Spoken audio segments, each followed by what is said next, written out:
Okay, so it comes down to the two equations that are no longer visible, but it's easy to do this. You substitute y1 and y2 into the u1 prime y1 plus u2 prime y2 equals 0, and u1 prime y1 prime plus u2 prime y2 prime equals g of t. Okay, y1 and y2 are e to the negative 2t, e to the negative 3t.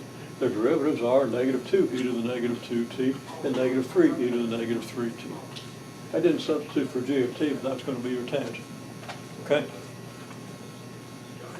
I didn't want to keep writing down tangent, not because it was that long to write. It's a little bit scary. So I didn't want to scare you until I got down here. Okay? So what are we going to do here? Well, we can just solve for u1 prime in terms of u2 prime, right? Because this is pretty easy to solve, and it would be even easier if I'd have solved it correctly. I've got a negative sign there, right? Okay? So that's going to change my constant. And then substituting that for u1 prime, negative 2 times negative u2 prime is plus 2 u2 prime. And then we get this, very straightforward. So we get a negative u2 prime. So I get a negative, but I don't have the 1/5.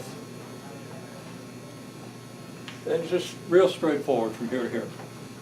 Okay? Sometimes it's not that straightforward because the exponential functions are really nice.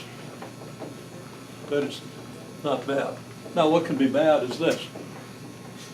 I know I can integrate sine of t times e to the 3t. I know I can integrate cosine of t e to the 3t, but it involves a recursion type thing. Okay? You got to do it twice and then do some stuff. Is that going to work for the tangent? Yeah, well, maybe, maybe not. So maybe you can solve this and maybe you can't. Okay?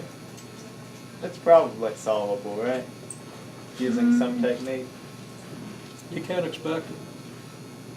You can't expect it. For a sine or cosine, it should be. Okay? And then you kind of got to worry about the case where the sine is one of your fundamental set. Okay?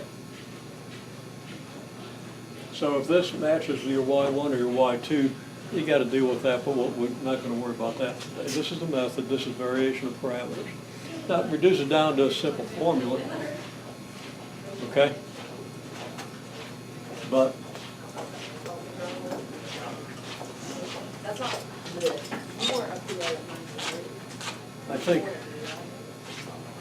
you should at least know what the two simultaneous equations are. And you can always check to make sure that, the Wronskian comes out of that. Okay?